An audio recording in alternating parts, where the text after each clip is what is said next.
you talk to Ron and Jim about whether they want to put the CD in or whether they want to just schedule qualifying work? Well, I'm going to do it. Well, some judges don't let you do that. Well, I don't know what they have said. If they don't object, I'll let you do it, but normally you just do one or the other.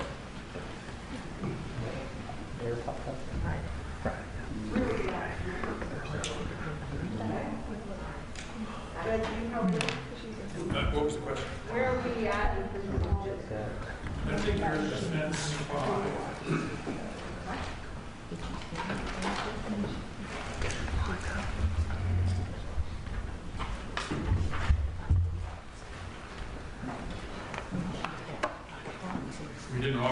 We didn't admit 1 through 4. Those were those briefs. I have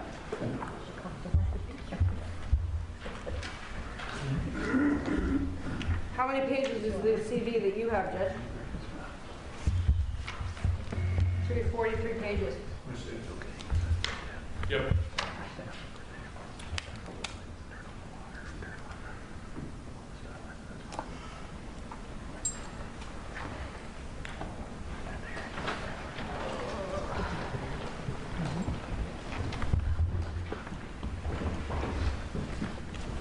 I'll put it here for last.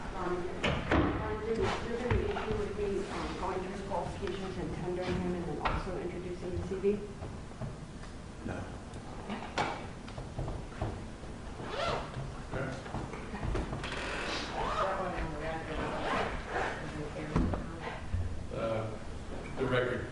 The record can show we had Mr. Smith and all counsel present. There's been a discussion over whether or not Dr. James Garbarino's April 2019 curriculum vitae, which is 43 pages long, can be made a defense exhibit in addition to having him orally explain his background to the jury. It's my understanding the state doesn't object to putting the resume over and above his oral qualifications. Is that right, Mr. Lowe? Well, I mean, marking it, I don't know if it goes to the jury. Is that what you're suggesting? I think that's what she was suggesting. I marked it as an exhibit. If you're going to, I don't care, but I just want to make clear if we're doing one or the other or both, so it's clear you're going to get it properly.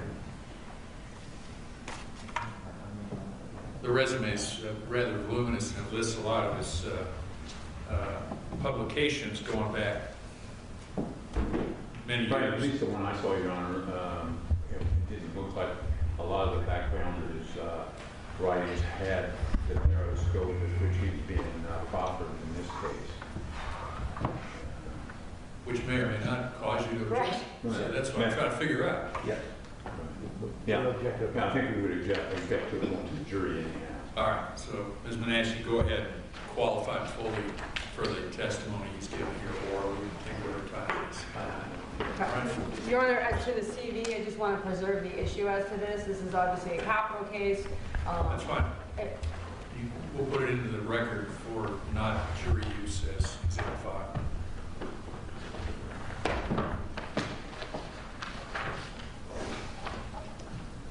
And it's up here for him to refer to if he wants to. Right. All right, anything else before we get to jury? No. Cheryl's shaking a bit. All right.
Thanks, folks. Please be seated.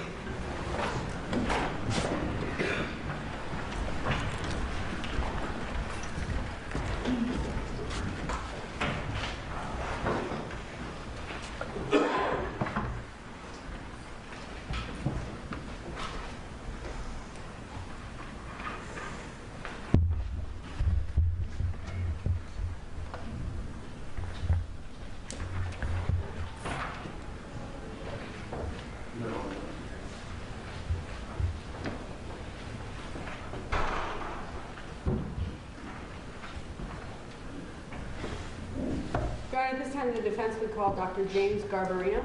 Ben, would you pull the door shut just to outside? That's in order, yes. You come here, sir.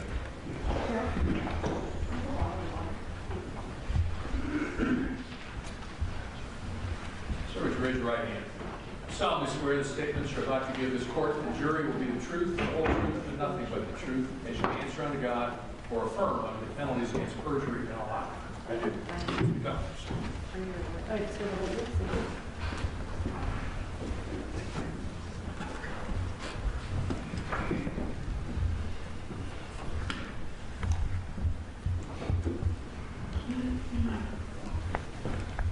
I know you just flew in. Yes. Good afternoon. Good afternoon. Could you please state your name for the record? James Garbarino, Garbarino. And Dr. Garbarino, where do you work? I'm a professor of psychology at Loyola University, Chicago, where I was also the founding director of the Center for the Human Rights of Children. And how long have you held either one or both of those positions? Since 2005. You indicated professor of human development. Could you tell the jurors a little bit about what that means? Well, I'm in the psychology department, but my background is more broadly human development with a special emphasis on developmental psychology, which deals with all of the influences that take us from being a newborn infant to becoming an adult person. Doctor, what is a summary of your academic degrees? Well, I received my bachelor's degree from St. Lawrence University in New York in 1968, a master's degree from Cornell University in education in 1970, and my PhD in human development from Cornell University in 1973. Have you received any academic honors for your work in the field in which you practice and have studied? Well, I have, both at Loyola and at Cornell University, where I was a professor for 10 years. I was named an endowed professor, which is an honorary title. I've also received awards from the American Psychological Association, their award for professional contributions to public service, from the American Humane Association, their Vincent DeFrancis Award for contributions to child protection, from the National Conference on Child Abuse and Neglect, the first C. Henry Kemp Award for contributions to the field of child abuse and neglect understanding, from the National Consortium on Interpersonal Violence, Frank Award for contributions, career lifetime contributions to understanding interpersonal violence, from the American Ortho-Psychiatric Association, which is a mental health organization, an award for work specifically on reducing genocide. And there are some others, the American National Association of School Psychologists Award, as well as some regional and local awards. Dr. Garbarino, before we go through a little bit more of your qualifications, I just want to stop and ask you what interpersonal violence means. Well, anything between people, I think, as opposed to war, or I suppose war is mostly the alternative, but domestic violence, youth violence, youth-to-youth violence. Turning back now to your qualifications, other than your work at the university, do you at times lecture in the area of human development and or psychology? I do. And that kind of lecturing, is it in this country, is it internationally? Tell the jurors where you generally work as a lecturer. Well, both. I've given lectures on human development, violence and trauma, those kinds of issues, child abuse in probably each of the 50 states and in something like 35 countries around the world at universities or international conferences. In addition to what you've described, have you also authored or published any books? I'm the author-editor of 26 books, beginning in 1980, continuing most recently last year. And included in those books, one would be Lost Boys? Lost Boys in 1999 is one of my books, probably the best known of the books, I would say. I want to talk about if you've had an opportunity to do work as a consultant in the area of human development and psychology. Yes, again, both nationally and internationally. Nationally, for organizations ranging from the American Academy of Pediatrics to the National Committee to Prevent Child Abuse, to the National Institute of Mental Health, the American Academy of Pediatrics, I think I mentioned that. A wide range of national and local organizations. Internationally, UNICEF, World Vision, which is the largest Christian child welfare organization in the world. Again, in more than 35 countries. And have you worked as an expert in a criminal case before? Yes. In that capacity, have you done cases where you have evaluated the offender and cases where you have not evaluated the offender? Yes, both. And in those cases, the crimes for which those offenders are facing, murder cases, death penalty cases, what types of criminal cases have you worked on? Almost all are murder cases. A significant number of those are death penalty cases. And there are a few miscellaneous cases that have to do with gun possession, even a couple of bank robberies. But for the most part, it's almost all murder cases. And how many times have you testified as an expert in human development and psychology in a criminal case? I think it's probably about 130 times, something like that, over 25 years. 130 times over 25 years, and in how many states? Well, probably about 10 states. Illinois, Ohio, Florida, Pennsylvania, South Carolina, Oregon, Indiana, New Jersey, New York, Virginia, Georgia, Arizona, California. I think that covers most of them. Have you ever gone through this colloquy with an attorney in a courtroom and not been qualified as an expert? No, I don't believe so. Dr. Garbarino, how much is your hourly rate for the work that you do in a criminal case? $300 an hour. And based on what you know about other professionals that do work in this area, would you say that $300 an hour is commensurate compensation for an expert of your qualifications and expertise? My understanding, if anything, it might be a bit lower than other sort of national experts I receive. Dr. Garbarino, I've placed in front of you what has been marked for identification purposes as Defendant's Exhibit 5. Do you recognize that? Yes, it's a copy of my curriculum vitae or resume, CV. And if you could just flip through it, fair to say, I think that's 43 pages long, is it? Yes, I think so. And the question and answers that you've just provided to the court as to your experience with respect to consulting work, your academic honors, your academic positions, your writing, et cetera, is that also summarized in the CV that sits in front of you? Yes. Your Honor, at this time, I would tender Dr. James Garbarino as an expert in developmental psychology. Any need to order the witness, Mr. O'Brien? No, Judge. Members of the jury, again, as perhaps we did last week with some other experts, Dr. Garbarino's recognized now as a person who was able to express opinions in his educational and professional field in this case because of his expertise, education, background, and training. This nevertheless leaves it to you to decide his credibility and how much of what he says you believe or choose not to believe. As with any other witness, that's within your province. Go ahead, Ms. Menashe. Thank you, Judge. Dr. Garbarino, have you and I ever worked together before? I don't think so, no. And I know we talked just a moment ago about you've worked on cases, criminal cases, both as someone that's evaluated the offender and not evaluated the offender. Your work in this case, have you met with in any way or evaluated Quentin Smith? No, my understanding is I'm here as an educational witness.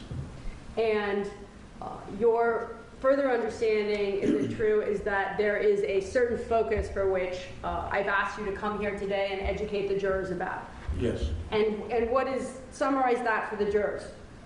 Well, I think you've asked me to come and talk about research that deals with the effects of having an absent or negative father in your life, particularly if you live in difficult community situations.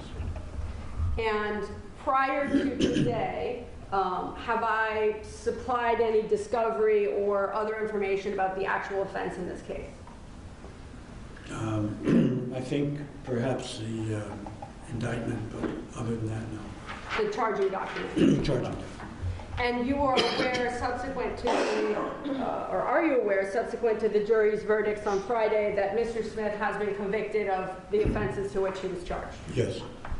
Have you ever testified in a police officer murder-killing case before? I have, yes.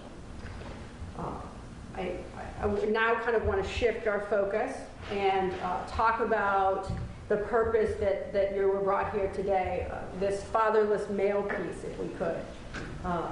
Just generally tell the jurors, if you could, human development and how the brain develops and when it stops developing. Well, it's a big topic. Obviously, we teach whole courses on that, but modern developmental science has come to recognize that while there is tremendous brain development in the first 3 or 4 years of life, which is why trauma occurring then can be so damaging to long-term development, typically brain development doesn't complete or isn't mature until the mid-20s. Most neuroscientists would say 25 or 26. And so until that point, as a general rule, human beings are not playing with a full deck when it comes to having a mature brain.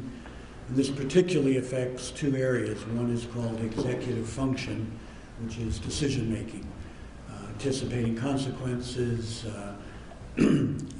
weighing positive and negative outcomes, all the things that go into making good, pro-social, wise decisions. And the other is called affective regulation or emotional regulation, which has to do with managing your emotions effectively, dealing with your own emotions, recognizing the emotions of others. And when these 2 things finally mature, again, typically in the mid-20s, you have what we think of as an adult perspective on things, where people can understand their own interests, do things that make sense from society's point of view as well as their point of view of their interest, and also that they can do this even better than they could as teenagers in situations that are emotionally laden or emotionally intense.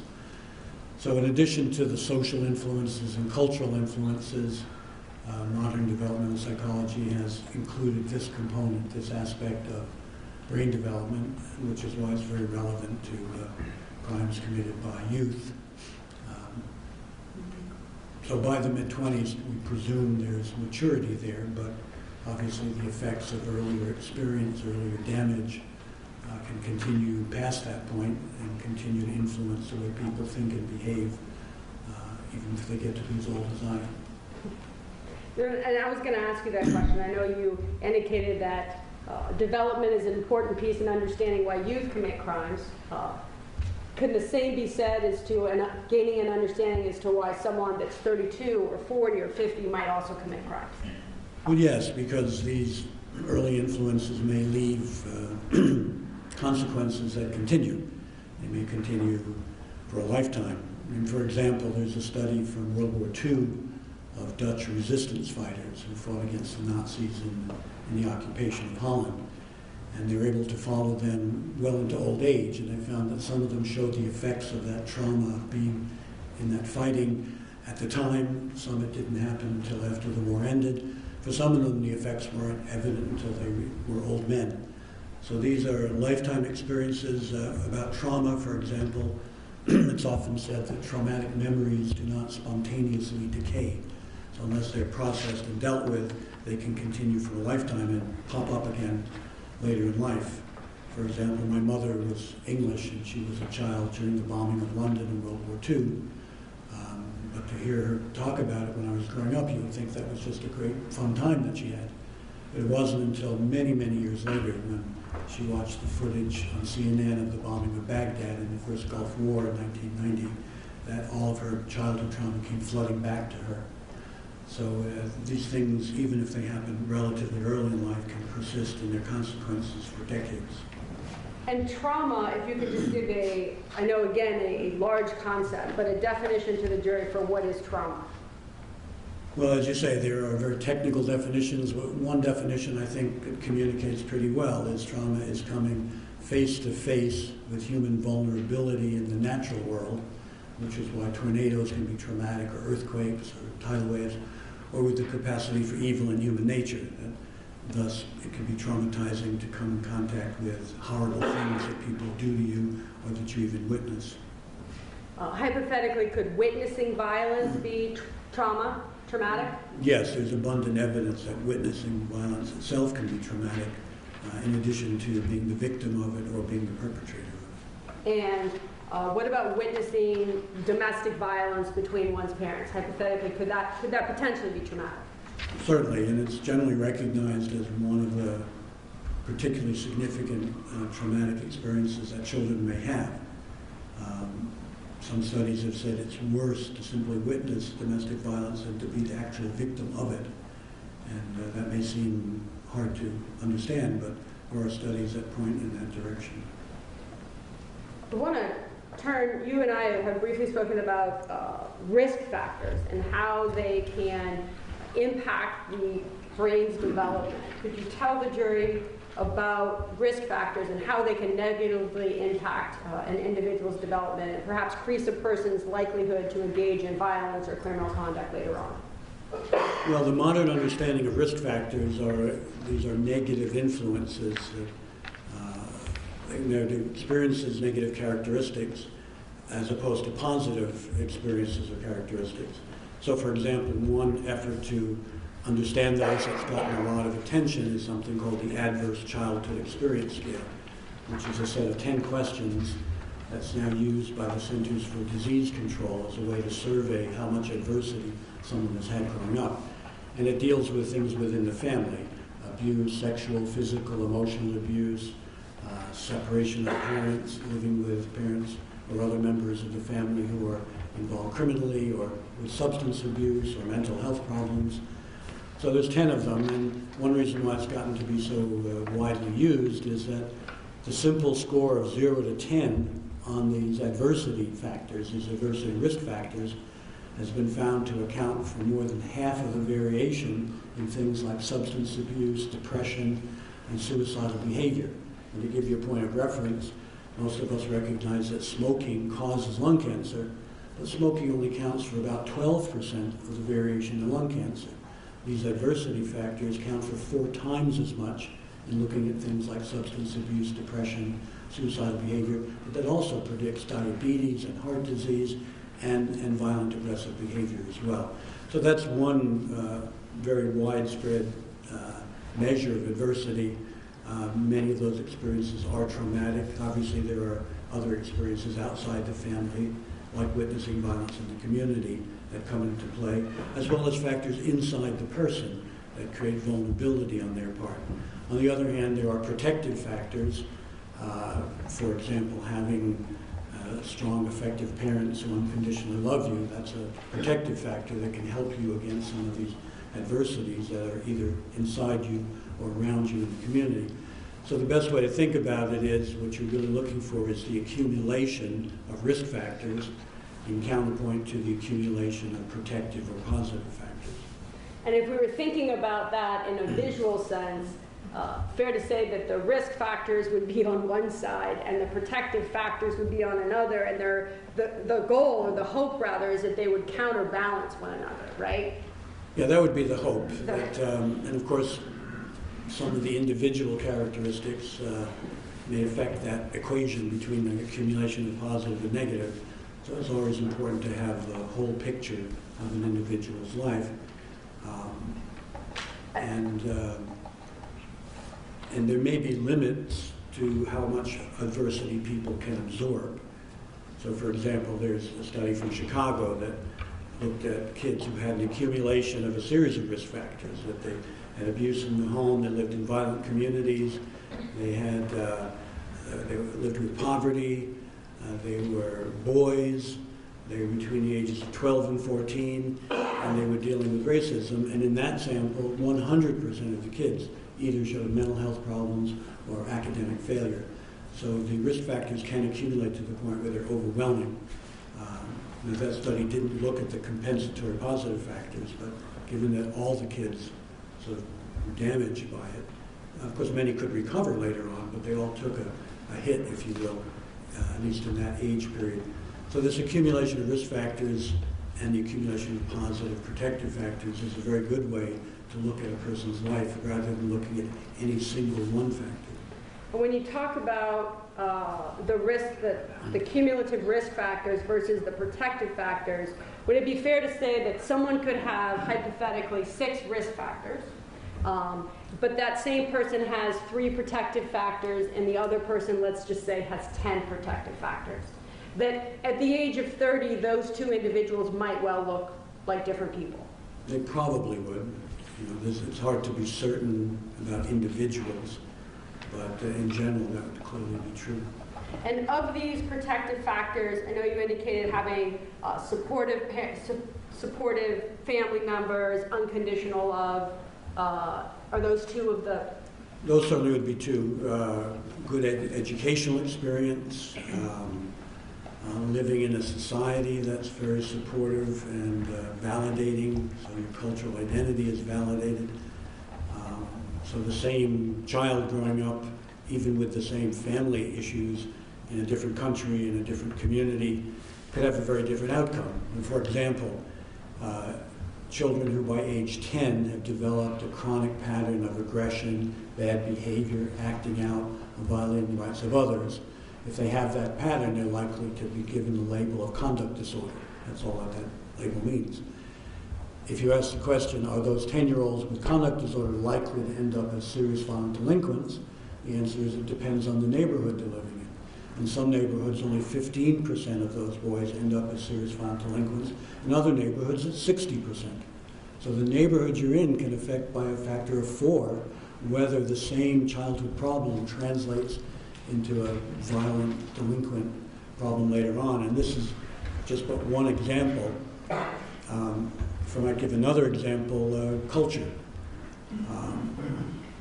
People who are diagnosed with schizophrenia, who are the people, most people, if you think crazy people, which you're thinking of as schizophrenics, they hear voices and they may seem like they're out of touch with reality. But about half of them hear voices in their heads. Until recently, nobody really studied what are the voices telling them. But a recent study looked at schizophrenics hearing voices in the United States, in India, and in Ghana, in Northwest Africa. And they found in the United States, 70% of the schizophrenics heard voices that told them to commit acts of violence against themselves or someone else, 70%. In India, it was 20%. In India, most of the voices told them to clean their houses better. And in Ghana, it was only 10% heard violent voices. The other 90% were understood to be positive conversations with God. So the society you live in, the culture you live in, can have an effect on what it means or the implications even of having mental illness. I want to circle back to the question I asked about risk factors and how parental rejection or abandonment, is that a risk factor that you spoke of just a few minutes ago? It's one of the best research risk factors internationally. There's research, the lead researcher's name is Ronald Rohner, R-O-H-N-E-R, who has studied parental rejection in 118 cultures around the world, and he found in every culture, kids who are rejected by parents do badly. Cultures differ in what it means to do badly, but the effect is observed across all cultures. And it's strong enough to account for about 25% of the variation in bad outcomes. Remember, again, smoking accounts for about 12% of the variation in lung cancer. So parental rejection is twice as powerful in producing bad outcomes developmentally as smoking is in producing lung cancer. So that's a very powerful, to the point where the researcher himself calls parental rejection a psychological malignancy or psychological cancer.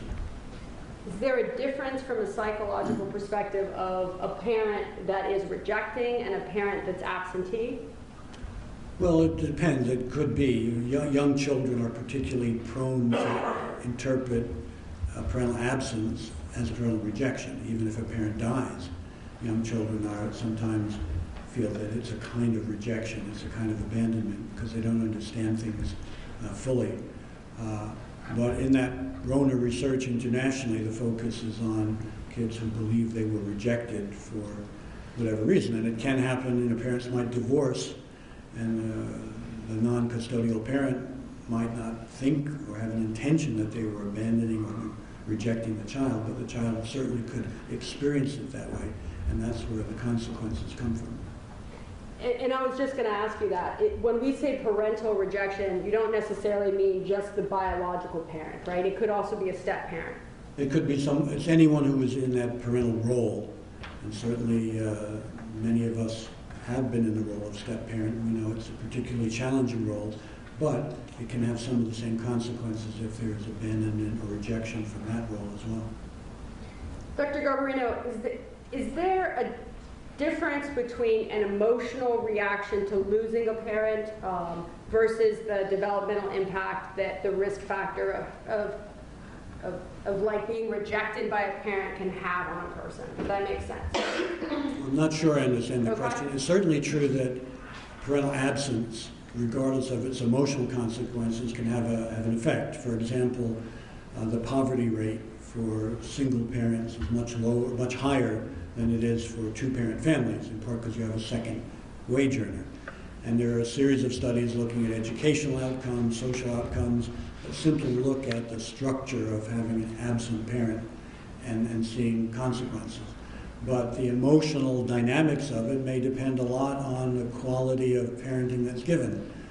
I remember interviewing a guy in prison who said, when I asked him, what's your best memory from childhood? He said it was the day they came and arrested my father because it meant he stopped beating the crap out of us. So it does matter, what the parent is doing. Now, of course, that guy ended up murdering somebody and sitting across from me, and the absence of that father had its own consequences, regardless of the fact that he was an abusive, violent person, and this boy was glad to be rid of him, but he certainly wasn't immune from the consequences of him not being there going forward. And when we talk about this issue, surely there might be 1 or 2 or 12 jurors that are thinking, well, I grew up without a parent, or I know 5 people that grew up without a parent. What's your response to that thought or that question? Well, the single factor of being without a parent, its consequences depend on the larger context in which it's occurring. So, for example, if you take something like intellectual development, there's a very famous study led by a guy named Samaroff, S-A-M-M-E-R-O-F-F. That looked at 8 risk factors, one of which was having an absent parent. And the finding was if that was the only risk factor they had, their IQs were above average. It wasn't If I could stop you there, Doctor, what's above average IQ? Well, 100 is generally considered average, and the test is set up so 100 is the average score for a particular age. So if you are above that, it means you're functioning intellectually higher than the average kid is of your age.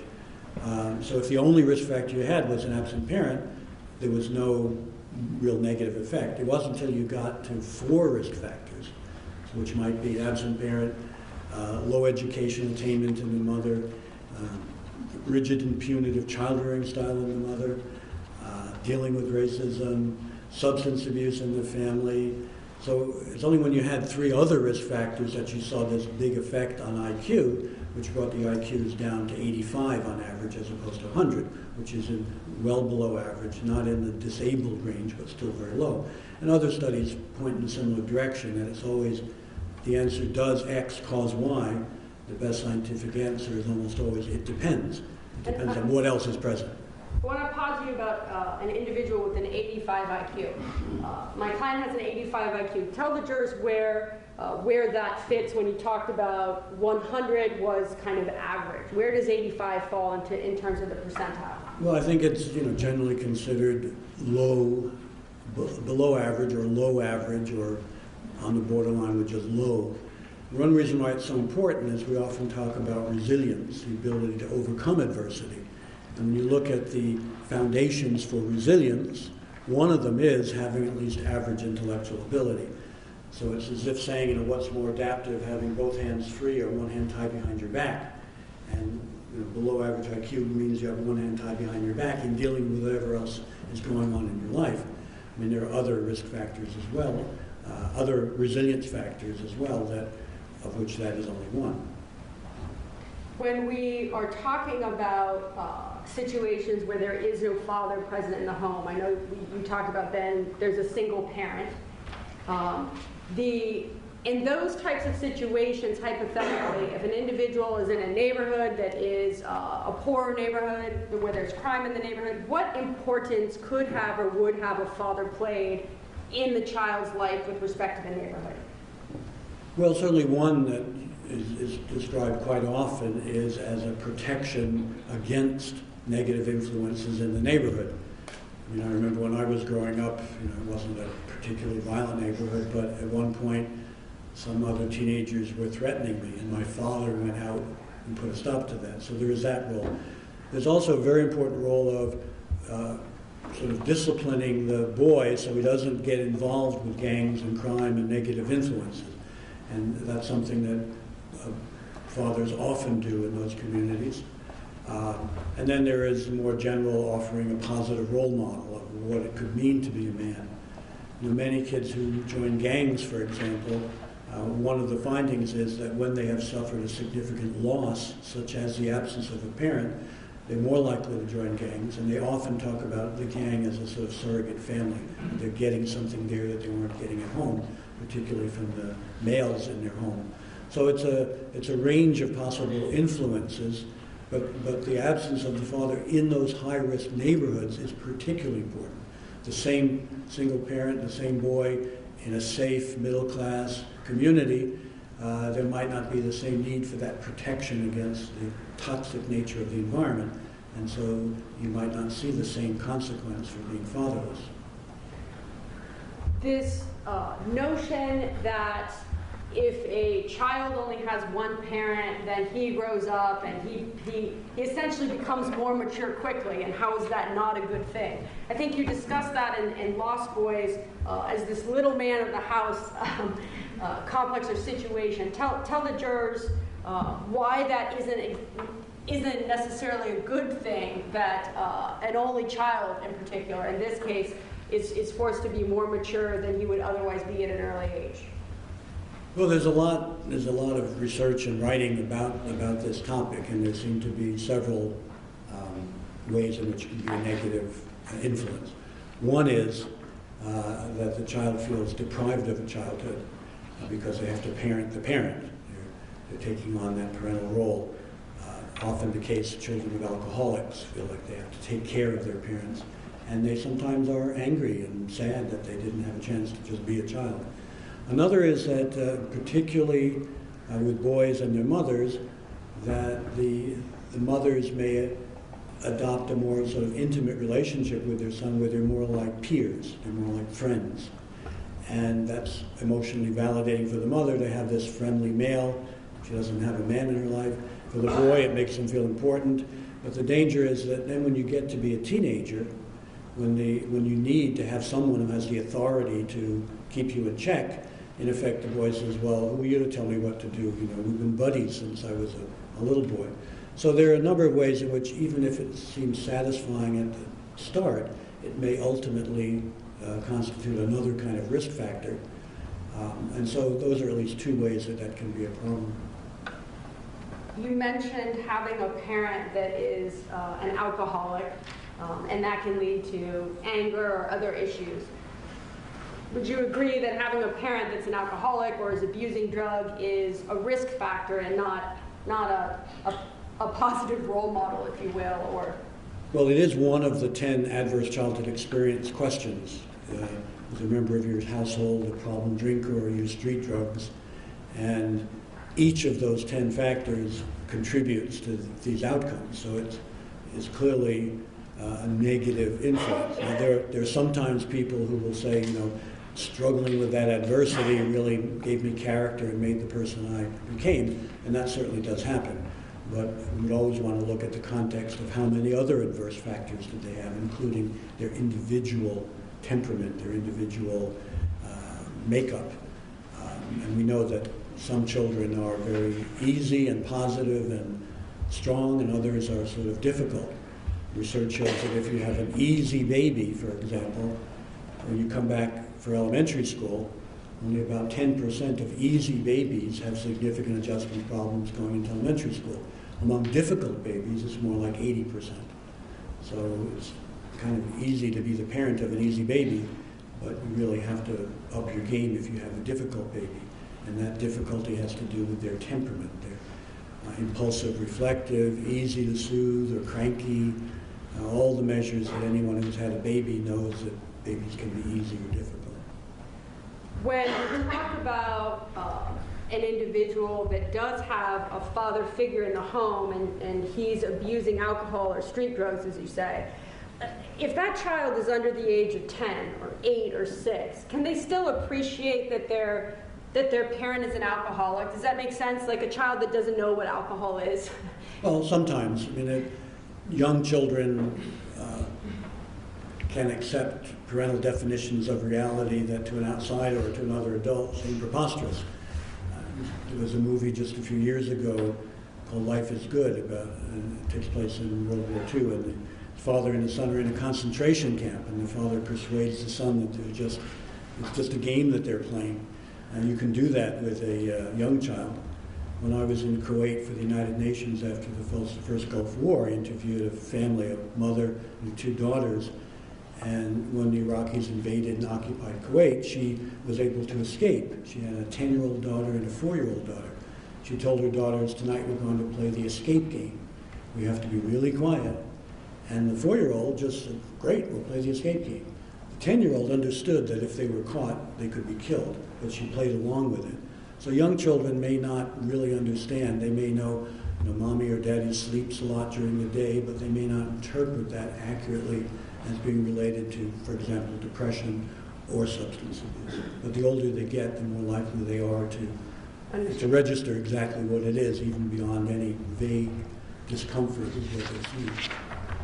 I know we talked about in the world of resiliency, if you will, like whether someone has an absentee or rejecting father, whether they have the factors on the other side. We talked about IQ. What about mental health when it comes to, again, I know you're probably going to talk about the ACE, the adverse childhood experiences, when it comes to mental health, but something else that can be taken into consideration when we're talking about whether someone is resilient, is that mental health as well? Well, mental health problems, most of them, create a vulnerability. And for example, if you're not schizophrenic, you're probably not hearing voices, and so that's something you don't have to contend with. People who have, you mentioned PTSD before, that may make them highly reactive to situations that other people don't react to. People who have depression may have just a tough time getting through the day. So many health problems can undermine resilience and undermine your ability to overcome other forms of adversity, because they tend to be resilient, you need to have all of your resources at your command, internal and external, which is why the list of resilience foundations, as I said, includes having at least one person who's crazy about you unconditionally, but it also includes things like combining traditional feminine and traditional masculine attributes. Because once again, it's like saying if you have the full range of human skills and abilities, you have both hands free. If you're narrowly sex-typed, you have one hand tied behind your back. The quality of the schools you go to, whether you have some special talent or ability that gives you a foothold in the social world, or whether you're an appealing child. I mean, we have to recognize that. Some children are more appealing than others, and and they elicit caring from other people, teachers, youth workers, neighbors, extended family members. Some kids are much harder to want to care for because they're obnoxious or aggressive or irritable, and it takes a real stretch to want to care for them. So the temperament is related to these mental health factors that can make resilience more likely or less likely. You mentioned, I realize I didn't ask you unconditional love. It sounds a little Hallmark card, but I certainly know it's not. If you could just tell the jurors, like, what does that look like? What does unconditional love look like from a parent? Well, it looks like what we hope most parents offer. That is, you may criticize a child's behavior, you may be disappointed or even angry with what they've done, but you don't disown them emotionally. You don't say things like, I wish you were never born. You're just like that father of yours who's a deadbeat. These messages of rejection, as opposed to confining criticism to specific behavior, not to the very existence and identity of the child, because then you cross into rejection. And just as we had protective factors and risk factors, you have rejection on the one hand and acceptance on the other. And there's research to show that acceptance is a fundamental human need across cultures as well. And that's why rejection is a universal negative, because people need acceptance, they crave it. And if they don't get it from their parents, they may look elsewhere for it, which can lead them into trouble. Dr. Garbarino, the answers and opinions that you've given in response to our Q&A today, fair to say that they're all rendered within a reasonable degree of psychological certainty? Yes. Nothing further, Your Honor. Thank you. Thank you, Mr.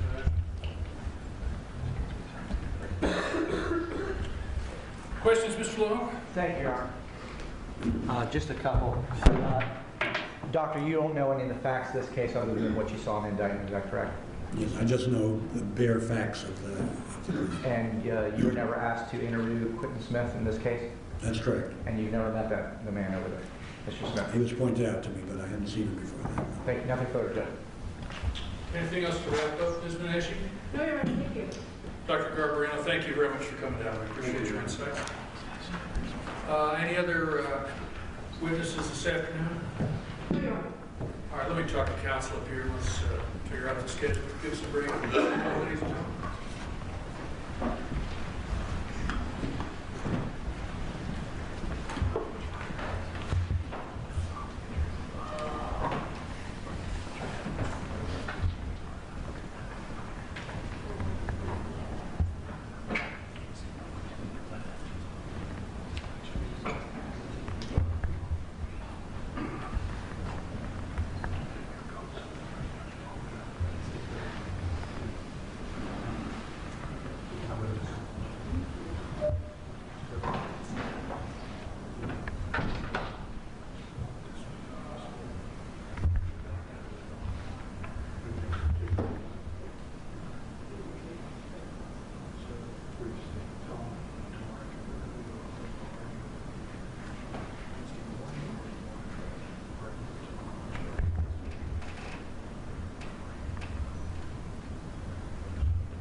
Members of the jury, we're going to break the afternoon now. We have one anticipated witness left that the defense will call. He'll be here at 9 o'clock tomorrow morning. We anticipate then that one witness will take up the balance of the morning, or maybe a little bit across the noon hour, and it will be done tomorrow. And the closing arguments and the final jury instructions will get to you the following day, Wednesday morning. So it'll be Wednesday that you'll need to pick up your suitcase and haul it back down here. But that's where the case is going at this point. So you can have the rest of the afternoon off to go take care of other business or go home and relax or whatever. Please don't let anything about the case reach you, television, radio, newspaper, anything, social media. And we'll start tomorrow morning with the final, what's anticipated to be the final witness at 9 o'clock. All right. Thank you. your attention here. All right.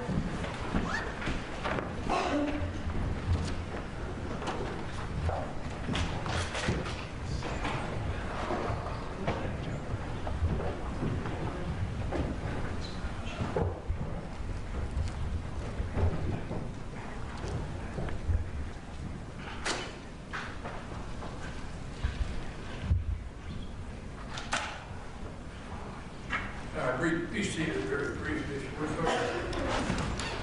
First of all, Ms. Menashe, the copy of the CVs up here that was marked Defense Exhibit 5, have Carol take it, that's fine. Thank you. Yes, because we copied that in the board meeting. All right. Thanks. Anything else that we can deal with while we have Mr. Smith here outside the rest of the jury for either side?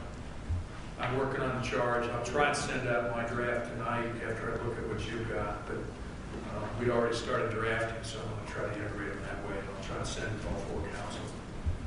All right? But I'm trying to simplify it down a little bit since they've already heard credibility and some of the things that I don't want to beat to death again. We'll just incorporate by reference. Anything else we can do without the jury, folks?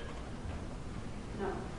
No, I don't think so. All right. Thank you for your attention. We'll see you at 9 o'clock tomorrow morning. Wait.